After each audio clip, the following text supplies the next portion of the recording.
Good evening. आज मैं बिल्कुल नया टॉपिक ऑप्टिकल इंस्ट्रूमेंट शुरू करने जा रहा हूँ। रे ऑप्टिक्स का लास्ट टॉपिक है। उसमें पहला टॉपिक पढ़ाऊंगा सिंपल माइक्रोस्कोप। माइक्रोस्कोप ऐसा डिवाइस होता है। उससे पहले मैं एक चीज बताना चाहता हूँ, उससे पहले सुन लो। कॉन्वेक्स लेंस की क्वालिटी सुन लो। अगर कोई भी ऑब्जेक्ट फोकस से दूर होता है, मतलब ऑब्जेक्ट डिस्टेंस फोकल लेंथ से ज्यादा होती है, तो कॉन्वेक्स लेंस हमेशा रियल इमेज बनाता है। और अगर ऑब्जेक्ट डिस्टेंस फोकल लेंथ से कम होती है, यानी ऑब्जेक्ट फोकस के अंदर होता है, तो हमेशा वो ऑब्जेक्ट का वर्चुअल इमेज बनता है, याद रखना। और जब object distance of focal length same होता है, मतलब ऑब्जेक्ट फोकस पे ही बैठा होता है, तो इमेज इंफिनिटी पे बनता है, याद रखना बेटा।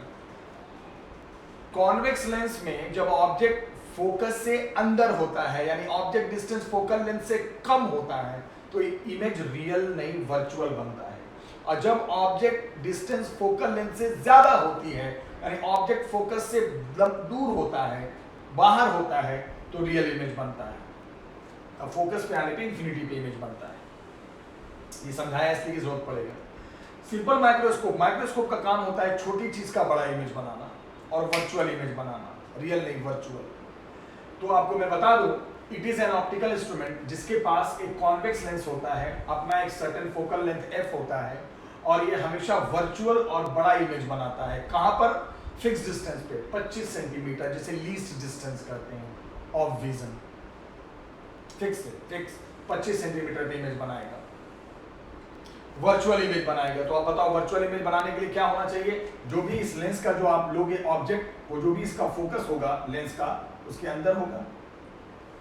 मैंने कहा ना, जब ऑब्जेक्ट डिस्टेंस फोकल लेंथ से अंदर होगा तभी तो बनाएगा ये वर्चुअल इमेज। तो फोकस के अंदर ऑब्जेक्ट रखा जाता है। उसके बाद ऑब्जेक्ट से दो रेज निकालने होते हैं रिफ्रैक्शन में। क्योंकि साइज वाला है तो एक पैरेलल यहां से पास करेगा, और आपको पता है लेंस में दो फोकस होते हैं, इधर भी होता है, इधर भी होता है।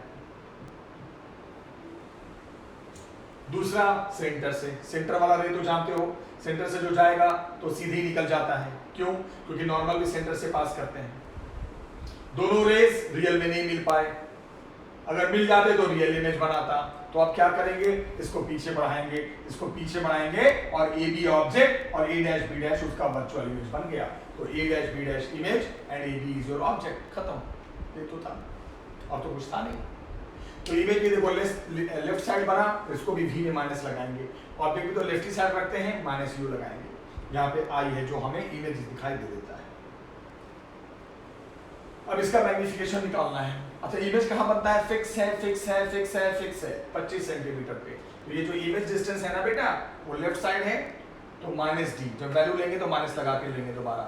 तो v is to minus D. Minus D बोले तो माइनस 25 सेंटीमीटर पे लेफ्ट साइड। मैग्निफिकेशन कैसे निकालते हैं? पहले लेंस फॉर्मूला लगा दो, 1/v minus 1/u is equal to 1/f। इस फॉर्मूले में ऊपर नीचे v से मल्टीप्लाई, यहां भी v से मल्टीप्लाई, यहां भी v से मल्टीप्लाई, v बाई v1। और आप जानते हो v बाई u क्या हो जाता है? Everybody knows v by u हमेशा क्या होता है? मैग्निफिकेशन। तो मैं लिख भी दूं यहां पे, कहीं भूल ना गया आप। v बाई u याद है, image distance by object distance ही बनता है मैग्निफिकेशन, या तो डिस्टेंस के रेशियो से या साइज के रेशियो से। तो ये हो गया 1, v बाई u हो गया m, और ये v by f। 1 minus m, v की जगह पे क्या लिख देंगे? Minus D. डी का मतलब वैल्यू रख रहे हैं, तो जो साइन लगा के रख देंगे। तो v इसका तो क्या हो गया बताओ? Minus D by F. इसको इधर लाओ, m को इधर ले जाओ, m इज इक्वल टू आ गया 1 प्लस डी बाई एफ। तो ये फॉर्मूला इस्तेमाल करेंगे मैग्निफिकेशन का, ना कि ये वाला। तो सिंपल माइक्रोस्कोप का क्या मैग्निफिकेशन होगा, क्या मैग्नीफाइंग पावर होगा? कुछ भी कहते हैं हम लोग, कुछ भी कहेंगे, मैग्नीफाइंग पावर या मैग्निफिकेशन। तो सीधे फॉर्मूला इस्तेमाल करना, 1 plus D by F. If होगा वो फोकल लेंथ, और डी होगा, बी तो फिक्स है, को रोक नहीं सकता, 25 सेंटीमीटर। बड़ा सिंपल था, सिंपल माइक्रोस्कोप। ठीक है। अब मैंने क्या किया समझ में आया? लेंस फॉर्मूला लगाया, v से मल्टीप्लाई कर दिया, ये v बाई v1 हो गया, ये v बाई u हो गया, ये v बाई f हो गया बेटा। 1 v बाई u को तो मैं m लिख ही सकता हूं, v बाई एफ, v के जगह पे आप क्या लिखेंगे, इमेज कहाँ बनता है, लेफ्ट साइड लीस्ट डिस्टेंस पे, तो v equal to minus D रखेंगे। जैसे v equal to minus D रखेंगे तो minus D by F, m उधर ले जाएंगे, इसको इधर लाएंगे, m is equal to 1 plus D by F. This is the magnifying power, this is the magnification of a simple microscope. तो अगर मैग्निफिकेशन निकालना है तो सिर्फ आपको उस लेंस का फोकल लेंथ पता होना चाहिए, उस कॉन्वेक्स लेंस का। सिंपल माइक्रोस्कोप का आप आराम से मैग्निफिकेशन या मैग्नीफाइंग पावर यानी इमेज को वो कितना बड़ा बना सकता है, m की वैल्यू जितनी भी आएगी बता देना, इस इतना टाइम्स ज्यादा बड़ा इमेज बनाएगा सिंपल माइक्रोस्कोप। ये पेपर में कम आता है, ये बहुत ज्यादा आता है। टॉपिक का नाम है कंपाउंड माइक्रोस्कोप।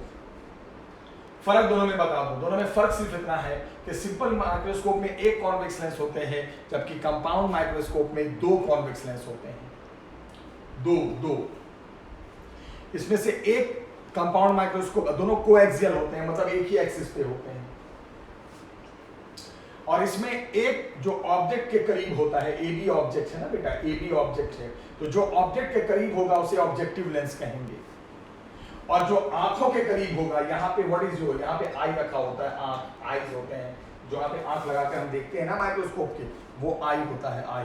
तो आंख के करीब जो होगा उसे हम आई लेंस कहेंगे। तो 2 यहाँ लेंस होते हैं। कंपाउंड का मतलब 2 जुड़े रहते हैं, 2 लेंस एक ट्यूब के थ्रू जुड़े होते हैं, ये बीच में ट्यूब होती है। इसमें एक लेंस जो ऑब्जेक्ट के पास होता है उसे ऑब्जेक्टिव लेंस कहते हैं, दूसरा लेंस जो आंखों के करीब होता है उसे आई लेंस कहते हैं। ठीक है, चलो अब एक ऑब्जेक्ट लिया ए बी। अब आप ध्यान से सुनो, ये ऑब्जेक्टिव है लेंस, तो इससे रिलेटेड जो भी होगा फोकल लेंथ, ऑब्जेक्ट, इमेज, सबके नीचे छोटा सा ओ लिखेंगे। ओ का मतलब ये डाटा ऑब्जेक्टिव लेंस के लिए है। इस ऑब्जेक्टिव लेंस के लिए ये ऑब्जेक्ट है ए बी, और जो ऑब्जेक्ट रखा जाता है वो लेंस के फोकस से बाहर रखा जाता है, याद रखना, बाहर, यानी कि ऑब्जेक्ट डिस्टेंस फोकल लेंथ से ज्यादा। अब इस ऑब्जेक्ट से कितने रेज निकलेंगे, 2 पैरेलल, एक सेंटर से, बताइए आपको। तो इसका एक virtual image, sorry real image, virtual नहीं, यहां ऑब्जेक्टिव लेंस जो बनाएगा पहला इमेज अपना रियल इमेज बनाएगा। ध्यान रखना, पहला जो इमेज बनेगा ना, ऑब्जेक्टिव लेंस जो बनाएगा ना, इस ऑब्जेक्ट ए बी का ना बच्चों, वो रियल इमेज बनेगा। क्यों? क्योंकि ये जो ऑब्जेक्ट रखा है ना, इसके फोकस से बाहर रखा है, और जब ऑब्जेक्ट डिस्टेंस फोकस से ज्यादा होता है तो रियल इमेज बनता है।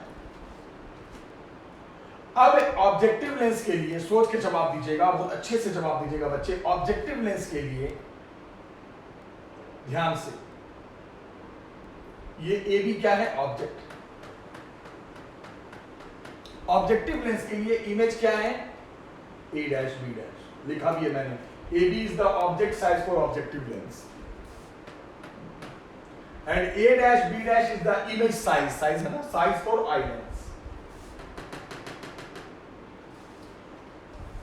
तो अब बताओ ध्यान से,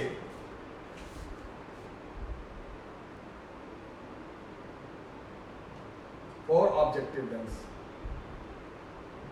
अब आप देखो ऑब्जेक्टिव लेंस के लिए ऑब्जेक्ट कौन, ए बी, ऑब्जेक्टिव लेंस के लिए इमेज कौन, ए डैश बी डैश। अब क्या होता है आपको पता है, जहां कॉम्बिनेशन होता है वहां पे बेटा जो इमेज होता है वो अगले वाले के लिए ऑब्जेक्ट बन जाता है। तो अब ये जो ए डैश बी डैश है ना बच्चों, वो इस आई लेंस के लिए क्या बन जाएगा, ऑब्जेक्ट बन जाएगा। This is the point. अब इससे रेज निकलेंगे क्योंकि ये वाला भी इसके लिए ऑब्जेक्ट है। तो A dash B dash image था ऑब्जेक्टिव लेंस के लिए, और वही A dash B dash also object size for what, object size या ऑब्जेक्ट लिख दो किसके लिए, आई लेंस। देखो मैंने यहां पे सब लिखा है मैंने। अब वही ए डैश बी डैश इसके लिए ऑब्जेक्ट बन गया। चलो तो ऑब्जेक्ट बने, तो ऑब्जेक्ट से फिर 2 रेज निकालते हैं, एक पैरेलल और एक सेंटर से, एक पैरेलल और एक सेंटर से। इधर तो मिल ही नहीं पाया, तो क्या करें, नहीं मिला तो बनाना तो है इमेज, तो क्या करेंगे, इसको वर्चुअली बढ़ाएंगे। ये देखिए इधर मिल नहीं पाया, इधर वर्चुअली बढ़ाकर ये देखो एक फाइनल इमेज बन जाता है, A double dash B double dash. Final image A double dash B double dash, image for islands. The game is over. रे डायग्राम फिर से समझना पड़ेगा, आराम से समझना पड़ेगा, प्यार से समझना पड़ेगा। अच्छे बच्चे हो आप लोग। कैसे समझेंगे? ऑब्जेक्टिव लेंस के लिए ए बी ऑब्जेक्ट, और ऑब्जेक्टिव लेंस का ऑब्जेक्ट इसके फोकस से बाहर, यानी ये जो अपना इमेज बनाएगा वो रियल बनाएगा। गया आया, इसका image A dash B dash real बन गया। अब ये डैश बी डैश इसके लिए ऑब्जेक्ट का काम करेगा। तो ऑब्जेक्ट से दो रेस तो निकालने ही निकालने हैं, एक पैरेलल और एक सेंटर से। C2 इसका सेंटर, C1 इसका सेंटर। नहीं मिलता इधर बाबा, नहीं मिलता, तो इसको वर्चुअली बढ़ाएंगे और final image A double dash B double dash बन जाएगा। कहां पर बनेगा भाई साहब? लीस्ट डिस्टेंस पे बनेगा। अब जरा सुनिएगा, ध्यान से सुनिएगा प्लीज। अब आता है मैग्नीफाइंग पावर में, तो ये डेरिवेशन आता है। तो अगर आपसे पूछा जाए कि मैग्नीफाइंग पावर निकालिए, मैग्नीफाइंग पावर M, तो इसके बारे में क्या बताया गया, कैसे निकलता है? यहां पर ध्यान से सुनना, थोड़ा टफ टॉपिक है। मैग्नीफाइंग पावर के बारे में बताया गया, can be defined as ratio of angle formed by final image A double dash B double dash as beta, ध्यान से सुनना, and angle formed by object, इसका नाम है AB, as alpha at I when both object and final image are taken along the same line. अब क्या बताया गया कि मैग्नीफाइंग पावर यहां कैसे निकालते हैं? थोड़ा टफ टॉपिक, ध्यान से पढ़ना। तो अगर पूछा जाए कि इस कंपाउंड माइक्रोस्कोप का मैग्निफिकेशन निकालिए या मैग्नीफाइंग पावर निकालिए बेटा, तो बताया जाता है बच्चों कि ये निकलता है, ध्यान से सुनना, रेशियो ऑफ एंगल से निकलता है, रेशियो ऑफ एंगल से, ratio of angle beta by alpha. ध्यान रखना, ये जो मैग्निफिकेशन निकलता है ना, यहीं पे लिख देता हूं मैं, वरना आप कंफ्यूज हो जाओगे कि सर आपने क्या लिखा, कैसे निकलता है? दो एंगल के रेशियो से, दो एंगल के रेशियो से। वहां भी लिखा, यहां भी लिख दिया। ये दो एंगल क्या होते हैं? एक एंगल इसमें बीटा होता है, एक एंगल अल्फा होता है। बीटा कौन बनाता है? Final image. कहां पर? आई पे, आई लेंस पे। तो फाइनल इमेज कौन है? A double B double dash. ये जो एंगल बना रहा है, देखो ये गया, ये है ना, ये एंगल है ना, ये क्या एंगल बना रहा है यहाँ पे? देखो तो जरा, बीटा।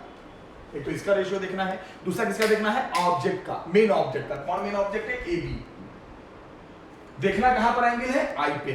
तो आप बताओ, AB का एंगल आई पे नहीं बन पाएगा ना, बीच में डायग्राम बन नहीं पाएगा। तो थोड़ा सा ट्रिक है, थोड़ा सा ट्रिक है। ये जिस बच्चे को याद रहेगा वो चैंपियन, सुपरस्टार। क्या याद रहेगा उस बच्चे को कि सर अब जब ऑब्जेक्ट का एंगल हम देखेंगे आई लेंस पे, तो सर यहां से एंगल कैसे बना पाएंगे? नहीं बना पाएंगे, नहीं बना पाएंगे सर। तो मैंने ट्रिक अपनाया है कि ऑब्जेक्ट के साइज के बराबर यहां बना दिया, AB के बराबर, देखो क्या बना दिया बेटा? A double dash D। और अब इसको ऑब्जेक्ट ना मानकर इसको ऑब्जेक्ट ले लिया और ये एंगल हो गया अल्फा। तो magnifying power is what? Is the ratio of the angle formed by the final image form A double dash B double dash I पे beta, and the angle formed by the object, कहां पर? I पे। तो object जो बना रहा है उसे हम अल्फा ले रहे हैं। तो उसके लिए क्या ट्रिक अपनाएंगे कि ऑब्जेक्ट के साइज का, देखो here we consider A double dash D is equal to AB, इसी के साइज का एक अलग सा एक लाइन बनाएंगे। इसको ऑब्जेक्ट ना मानकर इसको ऑब्जेक्ट मानेंगे, इसको ऑब्जेक्ट ना मानकर इमेज के ही लाइन में, फाइनल इमेज कौन है? A double dash B double dash, इसी के लाइन में एक ऑब्जेक्ट मान लेंगे, इसी के साइज का, सिर्फ बता क्या दिखाने का? अल्फा दिखाने का। तो here we consider A double dash D which is equal to AB along the line of final image A double dash B double dash only to show what? Define what? Alpha दिखाने के लिए बस। क्योंकि यहां से alpha दिखाना मुश्किल था, तो इसके साइज को इमेज के ही लाइन मिलाकर अल्फा दिखाना है। इसके लिए हमें थोड़ा सा ये बनाना पड़ा, इसको पेपर में याद रहेगा वो कर देगा। अब मैं आपसे एक बात पूछूंगा, ये कौन सा लेंस है? Eye lens. ये अपना इमेज कैसा बना रहा है? Final image. फाइनल इमेज कौन बना रहा है? ये थोड़ी बना रहा है, फाइनल इमेज तो ये बना रहा है। कैसा बना रहा है? वर्चुअल। यानी इसके लिए जो ऑब्जेक्ट होगा कौन, ए डैश बी डैश, ये ए डैश बी डैश इसके फोकस के अंदर होगा, यानी इसका जो फोकल लेंथ एफ होगा, एफ का मतलब क्या हुआ, focal length of eye lens, उसके अंदर इसका ऑब्जेक्ट होगा, तभी तो ये बना रहा है कैसा इमेज, वर्चुअल इमेज। फिर से सुनो, टफ टॉपिक है, थोड़ा टाइम लगेगा। ऑब्जेक्टिव लेंस के लिए ऑब्जेक्ट ए बी, और ऑब्जेक्टिव लेंस का ऑब्जेक्ट इसके फोकस से बाहर, तभी ये इमेज बना रहा है real a dash B dash. इसके लिए ऑब्जेक्ट ए बी, इसके लिए image A dash B dash हो गया। अब ये ए डैश बी डैश, इसके लिए ऑब्जेक्ट से दो रेज पैरेलल सेंटर से नहीं मिल पाया, वर्चुअली बढ़ाया, यहां पे बन गया final image A double dash B double dash. अब जरा सुनो, ये जो इमेज बना रहा है अपना फाइनल, वो तो वर्चुअल बना रहा है, कहां पे बनाएगा वो तो पता ही है, लीस्ट डिस्टेंस पे बनाएगा फाइनल इमेज, कौन, आई लेंस। तो कोई भी लेंस वर्चुअल इमेज बनाने का मतलब क्या है कि उसका जो ऑब्जेक्ट उसके फोकस के अंदर, यानी अब जो इसका ऑब्जेक्ट होगा वो इसके फोकस से अंदर दिखाना पड़ेगा, क्योंकि ये फाइनल इमेज वर्चुअल बना रहा है। तो ये भी अगर एफ भी दिखाना है, इसका भी फोकस दिखाना है, तो उसके अंदर ऑब्जेक्ट रखना। क्यों क्यों क्यों, क्योंकि ये अपना इमेज वर्चुअल बना रहा है। ये कब बनाएगा, जब इसका जो भी ऑब्जेक्ट है वो इसके फोकस के अंदर होगा। अब मैग्नीफाइंग पावर क्या होता है, ratio of the two angles beta and alpha. Beta कौन बनाता है, फाइनल इमेज, कहां पर, आई पे। अल्फा कौन बनाता है, ऑब्जेक्ट, कहां पर, आई पे। तो ऑब्जेक्ट तो यहां है, तो यहां से एंगल दिखाना मुश्किल हो रहा था, तो इसी के साइज का इसी लाइन में लेकर अल्फा दिखा देंगे, बस। अब हमारा मकसद है बीटा और अल्फा की वैल्यू निकालना, ताकि हम मैग्नीफाइंग पावर निकाल सकें। तो उसके लिए क्या करेंगे बच्चे, ध्यान से सुनिएगा और बहुत अच्छे से पढ़िएगा। सबसे पहले हम एक ट्रायंगल ले रहे हैं, ट्रायंगल का नाम देखो आप, A double dash C two D. ध्यान से सुनो, ट्रायंगल का नाम है A double dash C two D, लिख दिया आपको, A double dash C two, और डी नहीं होना, बी डबल डैश, इसी में आएगा ना, टैन अल्फा और टैन बीटा ले रहा हूं, सॉरी पहले टैन अल्फा ले रहा हूं मैं, A double dash C two D, ये है, हाँ, A double dash C two D, A double dash C two D, ये राइट एंगल ट्रायंगल। इसमें टैन अल्फा क्या हो जाएगा, tan alpha is equal to perpendicular upon base, यानी tan alpha is equal to हो गया ए डबल डैश बी, और upon base कितना हो गया, A double dash C two. और आपको पता है टैन तो गायब हो जाता है, तो टैन अल्फा बराबर alpha A double dash D upon A double dash C two, और ए डबल डैश डी किसके बराबर था, ए बी के बराबर। तो अब ए डबल डैश डी को फिर क्या लिख दिया, ए बी लिख दिया, यानी अल्फा की वैल्यू क्या आ गई बच्चे, अल्फा की वैल्यू आ गई A B by A double dash C two. हमने क्या किया, अल्फा निकाल दिया, कौन से ट्रायंगल से, A double dash D C two से। कैसे निकाला, tan alpha is equal to कितना, परपेंडिकुलर अपॉन बेस, परपेंडिकुलर क्या, A double dash D, base क्या, A double dash C two, उसमें ए डबल डैश डी को लास्ट में फिर बना दिया ए बी, क्योंकि इसी के बराबर लिया था ना, तो अल्फा यहां पे आके रुक गया। अब निकालेंगे बीटा, तो बीटा निकालने के लिए कौन सा ट्रायंगल लिया है, ध्यान से देखो, उसके लिए ट्रायंगल लिया है मैंने, देखो मैं अंडरलाइन कर रहा हूं मैं, A double dash B double dash C two, A double dash B double dash C two, ये इसमें बीटा आ रहा है, ये रहा बीटा वाला ट्रायंगल, ये रहा tan beta is equal to perpendicular upon base, tan beta is equal to a double dash b double dash upon a double dash c2। फिर वही बात, tan बीटा बीटा, बीटा आ गया a double dash b double dash upon a double dash c2। Alpha beta निकाल दिया। Magnifying power क्या होता है, beta by alpha, m is equal to beta by alpha. तो डिवाइड करोगे बीटा बाय अल्फा, तो देखो डिवाइड डिवीजन में ये नीचे दो सेम चीज आएगा, ये कट जाएगा, और कट के क्या बचेगा एंड में, A double dash B double dash upon A B, beta by alpha ऐसा बन जाएगा। सो देखते जाओ बस।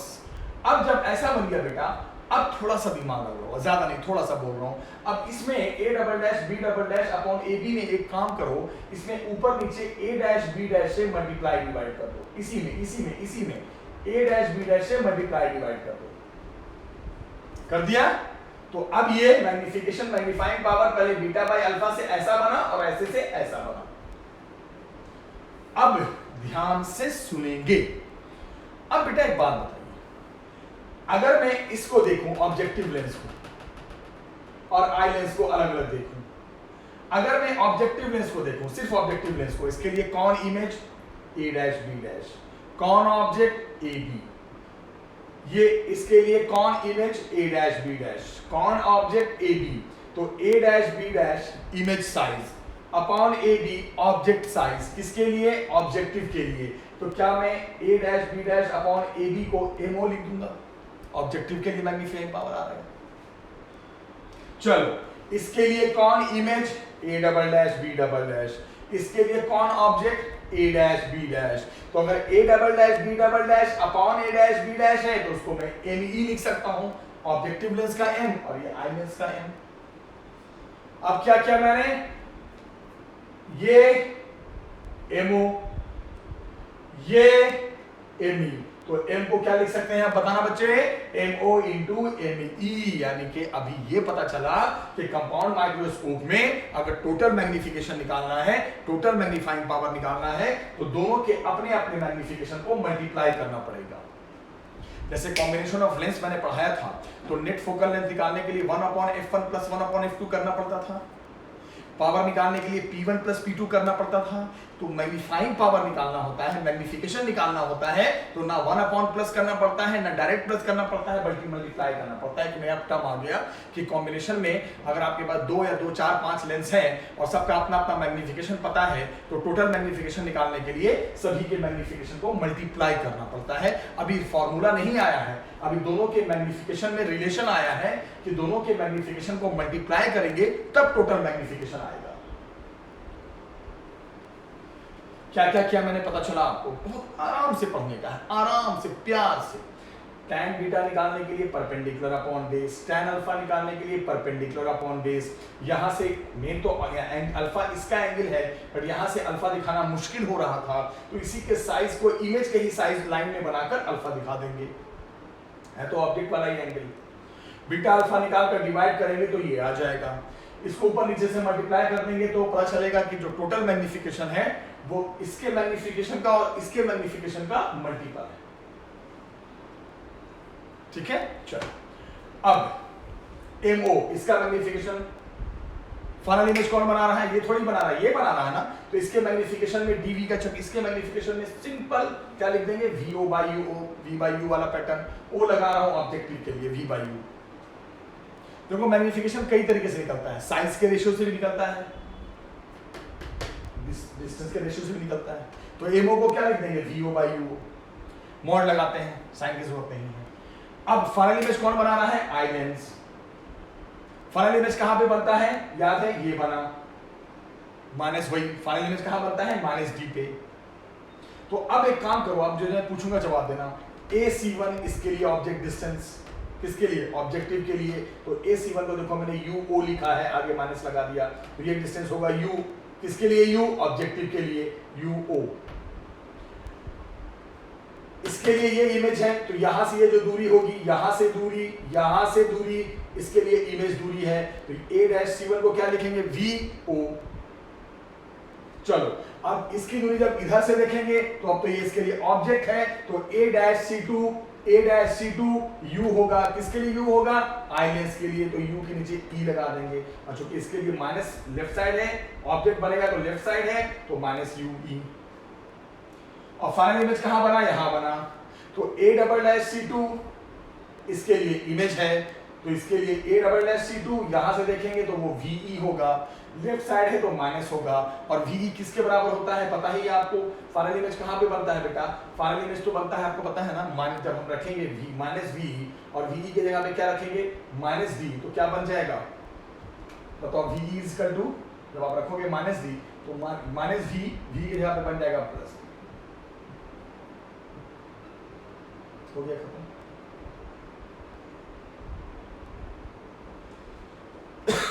हो गया, चलो ये इसके लिए ऑब्जेक्ट डिस्टेंस, ये इसके लिए इधर से इमेज डिस्टेंस, और इसकी डिस्टेंस इधर से देखेंगे तो इसके लिए ऑब्जेक्ट डिस्टेंस। राइट साइड अगर पड़ रहा है तो ये प्लस में लेना है, और इधर से लेफ्ट साइड इसके लिए पड़ रहा है तो इसके लिए माइनस लगा देना है। फाइनल इमेज कहां पे बन रहा है, लेफ्ट साइड। फाइनल इमेज कौन बनाता है, आई, तो VE जो होगा वो -D पे लेंगे, VE जो होगा वो -D पे लेंगे। A'(C2) क्या है, VE तो है। चल अब क्या किया मैंने, सारा कुछ समझाने के बाद अब MO इंटू ME क्या सीखा आपने कि जो टोटल मैग्नीफाइंग पावर होता है वो दोनों के मैग्निफिकेशन का मल्टीपल होता है। अब क्या करेंगे, MO को लिखेंगे सिंपल V बाई U के टर्म में लिख के छोड़ देंगे, और बाकी पुराना तरीका जो मैंने यहाँ अपनाया था आई लेंस के लिए lens formula 1/V minus 1/U बराबर 1/F, किसके लिए, आई लेंस के लिए। फिर V से मल्टीप्लाई जैसे मैंने यहां किया था। चलो अलग अलग कर दो, 1 V बाई U, फिर ये M बन गया किसके लिए, आई लेंस के लिए, इसको M लिख दिया, equal to V by FE। V कहां पे बनता है बेटा, मैंने क्या कहा V यानी कि फाइनल इमेज कहां पे बनता है, लेफ्ट साइड कहां बनता है, -D पे, तो V की जगह पे क्या लिख देंगे, -D, तो उधर जाएगा तो ये भी आ गया 1 + D बाई FE, जैसे यहां निकला था वैसे वहां आ गया। अब क्या करेंगे, MO आ चुका है, ME आ चुका है, टोटल मैग्निफिकेशन के लिए दोनों को मल्टीप्लाई करना पड़ता है, तो फर्स्ट में आ जाएंगे और MO और ME की वैल्यू पुट करेंगे तो टोटल मैग्निफिकेशन क्या आ जाएगा, MO यानी VO by UO into ME यानी कि 1 + D बाई FE, यानी पता चल गया कि जो फाइनल मैग्नीफाइंग पावर निकालने का फॉर्मूला होगा कंपाउंड माइक्रोस्कोप का वो होगा VO बाई UO, यानी image distance of objective lens, object distance of objective lens का रेशियो और इंटू 1 प्लस वही 25 सेंटीमीटर और upon focal length of eye lens. तो इतना डाटा पता होना चाहिए, तभी हम मैग्नीफाइंग पावर कंपाउंड माइक्रोस्कोप का निकाल सकते हैं। Lengthy topic, tough topic, but समझा तो दिया है मैंने। सबसे पहले इसके लिए ऑब्जेक्ट डिस्टेंस, इधर से देखोगे तो ये वाला इसके लिए इमेज डिस्टेंस, लेफ्ट साइड तो माइनस लग गया, ये इमेज इसके लिए बना तो राइट साइड तो प्लस में लिखेंगे। यही अब इसके लिए ऑब्जेक्ट डिस्टेंस, तो A डैश को C2 से लेंगे तो U होगा E के लिए और माइनस में, क्योंकि अब इसके लिए लेफ्ट साइड है, और फाइनल इमेज यहां बना तो A डबल डैश C2 ये इसके लिए इमेज डिस्टेंस, यानी यहां से यहां तक क्या हो गया, VE हो गया, क्योंकि लेफ्ट साइड है तो -VE लगा देंगे, लेफ्ट साइड में -V लग जाता है, और बाकी तो आपको पता ही है VE कहां पे होता है, -D पे, लेफ्ट साइड, वो तो फिक्स है -25। उसके बाद क्या किया, मैग्नीफाइंग पावर यहाँ पे कैसे निकलता है, दो एंगल के रेशियो से, एक एंगल कौन बनाता है, फाइनल इमेज बीटा, दूसरा angle object alpha, but object का एंगल यहाँ से दिखाना मुश्किल हो रहा था तो इसी के साइज का यहाँ लेकर अल्फा दिखा दिया।